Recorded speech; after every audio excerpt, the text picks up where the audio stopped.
Bung Yakob, kalau kita lihat ceritanya tadi, ini suara pertobatan ya yang disampaikan di mana-mana. Memang ada orang berpikir kan lebih baik di dalam gereja saja, karena di dalam gereja itu banyak orang yang sudah percaya sehingga lebih mudah gitu. Bagaimana? Tapi sekarang ini kan Bung Yakob malah justru ke pasar-pasar, malah ke jalan-jalan. Bagaimana efektifnya pelayanan penginjilan seperti ini? Kalau bagi saya melihat dari misionaris pertama di dunia, bagaimana dia menginjil. Kita tahu bahwa misionaris pertama di dunia itu adalah Yesus sendiri. Dia sebagai seorang misionaris, dia juga sebagai penginjil pertama. Dia tidak hanya berdiri di dalam rumah ibadat saja. Dia pernah masuk di Kapernaum, dia ditolak, dia keluar. Dia pergi sampaikan di Bait Allah, dia ditolak, dia keluar. Karena mereka tidak menerima dia. Tetapi dia pergi kepada domba-domba yang hilang daripada Israel. Orang-orang yang hilang. Dia pergi beritakan Injil di pasar-pasar. Dia pergi ke tempat-tempat yang Roh Kudus bawa. Dia jangkau sampai ke kampung-kampung. Dan dia sampaikan suara pertobatan. Dia sampaikan Injil kerajaan. Dan bagi saya, ketika Tuhan pilih saya di penginjil, saya tahu gereja adalah tempat bagaimana orang-orang yang sudah menerima Tuhan. Tetapi Bapak, di luar sana masih banyak-banyak domba-domba yang hilang daripada domba-domba Israel. Banyak jiwa-jiwa yang hilang, banyak jiwa-jiwa yang gereja tidak tangkap, banyak jiwa-jiwa umat-umat Tuhan yang tercerai-berai.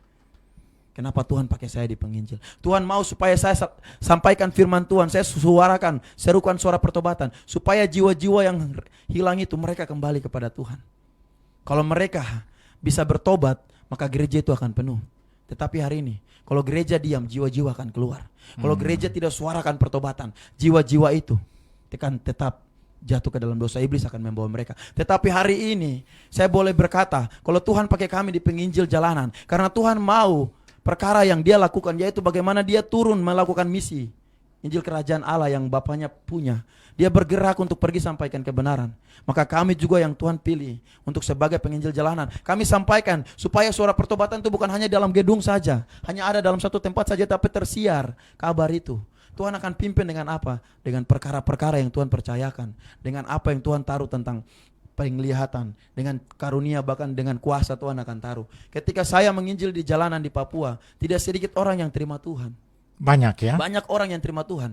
Tapi juga ada banyak tantangan. Ada banyak tantangan. Ketika saya memulai pelayanan, itu saya hampir dirajam dengan batu. Oh, begitu ya? Saya hampir dirajam dengan batu. Pelayanan tanpa tantangan itu bukan sebuah pelayanan. Pelayanan kalau ada tantangan baru itu melayani. Iblis saja bisa mencoba Yesus di padang gurun. Dia kasih tantangan mau tetap bersama Tuhan Bapa atau mau ikut dia. Dia tawarkan segala yang dunia punya. Tapi Yesus menolak. Jadi iblis pakai orang untuk mau lempar dengan batu. Waktu itu di Pasar Wosi. Saya khotbah masih 3 minggu yang lalu. Ada fotonya. Orang mabuk itu dia pegang batu paving.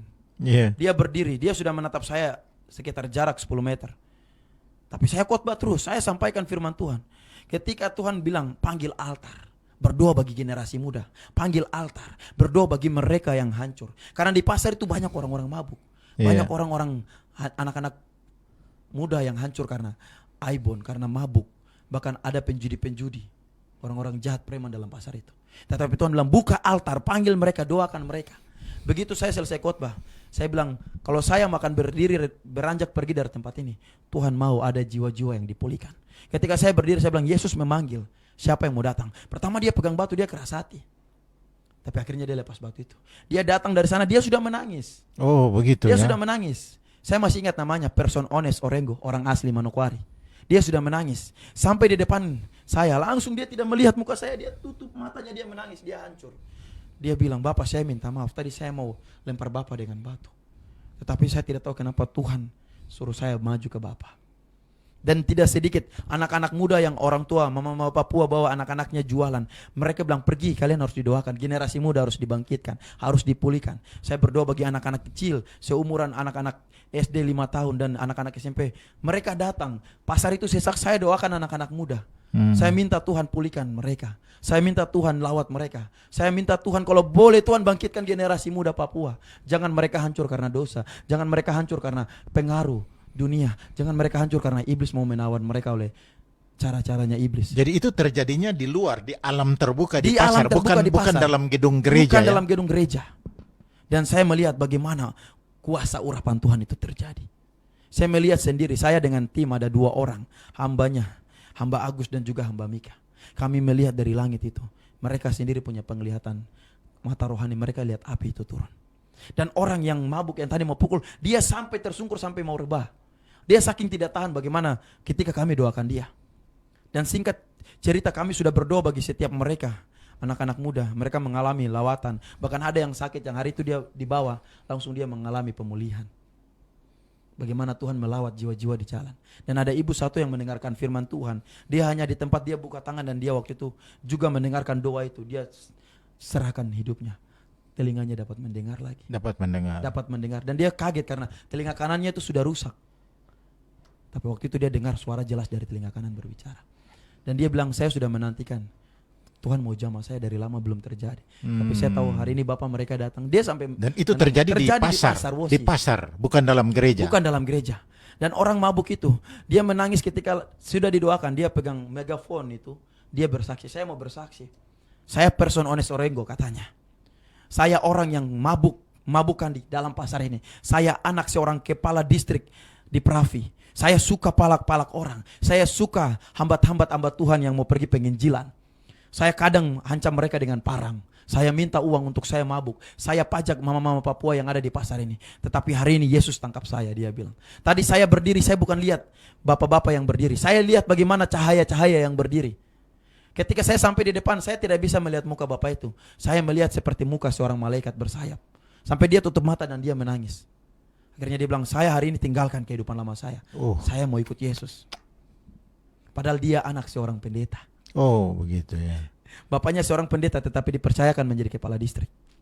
Dan akhirnya istrinya datang menangis bilang, Bapak terima kasih. Karena saya sebagai istri, saya jualan, uang hasil jualan dia pakai buat mabuk. Tetapi hari ini lewat Bapak mereka, dia tobat, dia terima Yesus. Dia tobat dari cara hidupnya yang salah. Dan akhirnya dia bilang, Bapak, kalau Bapak orang mau, saya mau baptis. Tetapi pada saat itu karena panggilan kami ke Tobelo, akhirnya kami tidak sempat membaptis. Iya. Tetapi ada satu cerita lain. Di pelabuhan, kami melayani di pelabuhan ketika kapal masuk, kapal Pelni, kapal putih, kapal Gunung Dempo. Kami melayani di pelabuhan pada sore menjelang malam. Ada satu ibu yang dia datang dengan permasalahannya. Dia datang, suaminya sakit berat, orang asli Manokwari. Anak-anaknya hancur karena minuman, karena pergaulan. Dia datang ke hadapan Tuhan ketika kami selesai khotbah.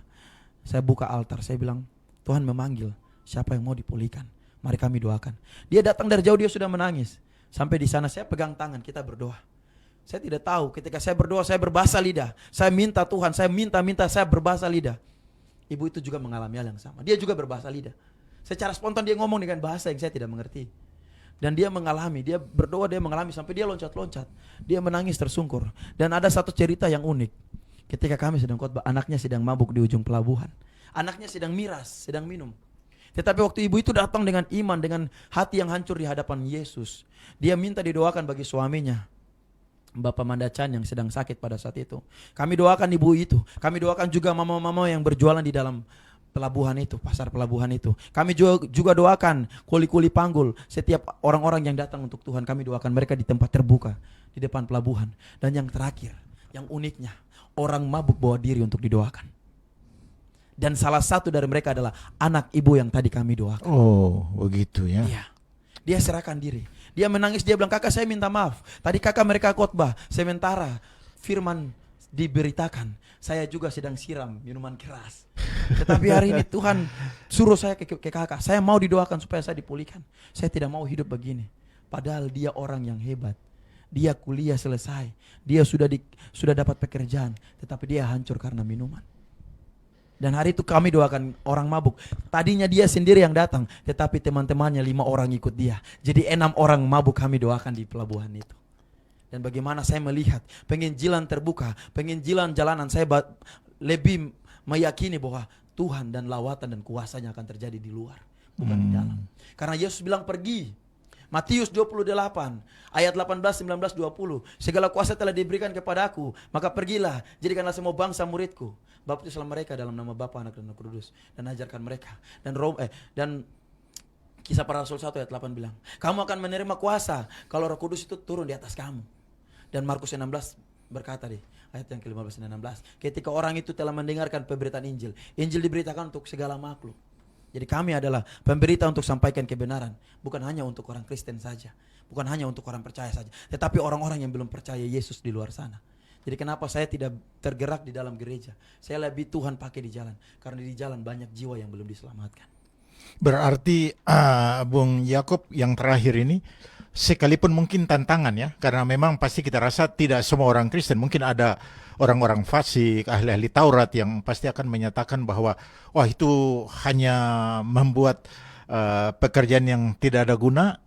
Tantangan seperti itu mungkin di mana-mana ada, bukan saja di Papua atau di daerah-daerah lain. Tetapi apa yang sudah hasil yang sudah didapat selama ini pasti akan lebih memotivasi Bung Yakob dan teman-teman penginjil lain untuk terus eksis dalam pelayanan jalanan ini.